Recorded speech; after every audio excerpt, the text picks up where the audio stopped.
Is Apple knowingly killing AirPods right before their next event? Look, Apple is no stranger when it comes to controversy. They had the Bengate with the iPhone 6. They were slowing down older phones in order to prioritize battery life, but didn't tell us. Their Intel-based Macs were riddled with thermal throttling, and they're still charging way too much for a pair of headphones with a dumb as case. But the one thing they've always been praised for are AirPods, the pocket-sized ones at least, and the AirPods Pro specifically have been my go-to for audio listening of all types for around 2.5 years now. But lately I've noticed a lot of issues coming from my AirPods Pro, whether it's dropped connection.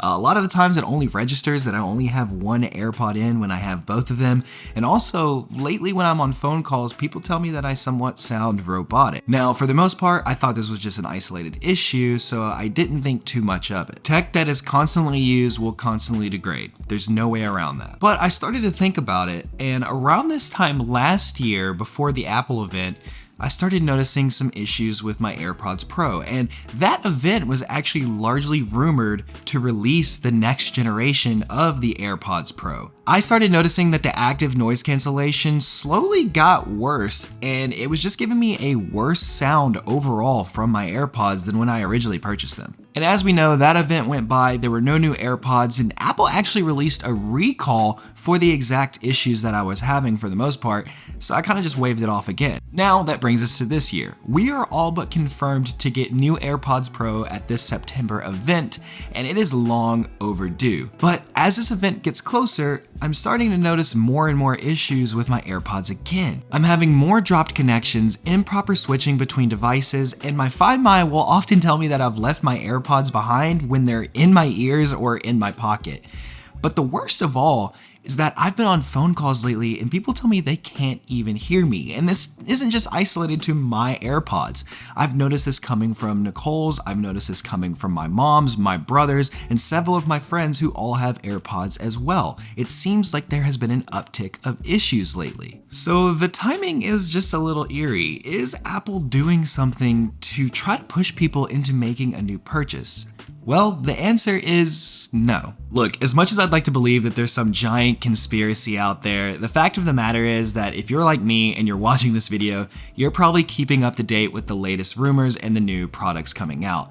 And when new products are coming out, we become hypersensitive to the flaws of our current items in order to try to justify that purchase, even if what's annoying us are problems that have been there all along, but we've mostly ignored. The automatic switching on AirPods has never been dependable, and pretty much everything else I mentioned can be chalked up to old age or wear and tear, or the fact that I literally use them every single day, multiple hours a day for the past 2.5 years. As much as I'd like something that costs $279 to last longer than 2 years, the fact of the matter is that these AirPods Pro's battery, they're very small. They're not large by any means, and lithium-ion batteries are always going to degrade over time. Now, that being said, is it possible that Apple could be doing something on the software side to limit the performance of AirPods?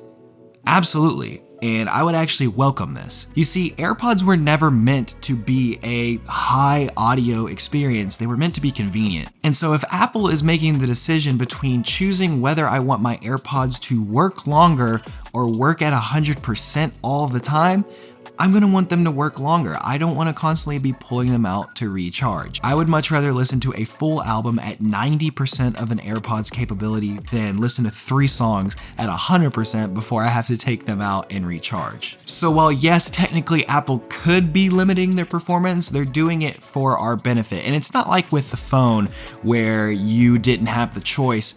With AirPods, the battery is so small that this battery degrades. If you chose to run it at 100% all the time, there's a good chance it would not even really be usable because you'd probably only get maybe 30 minutes worth of use out of it. Oh, the sun is finally going away. Okay. So if you're starting to notice issues with your devices that are just bothering the heck out of you, think to yourself, did these issues occur suddenly, or have they kind of been there this whole time and I've just really ignored them until now because there's something else that I'm wanting? Anyways, that's gonna be it for this one. If you've enjoyed this video, go ahead and leave it a like, subscribe to see more videos like this, and go ahead and fight in the comment section about how Apple is overpriced and there are better offerings from other companies out there. You're wrong, but I'll read it. Thank you guys so much for watching, and I'll see you in the next one. Take care.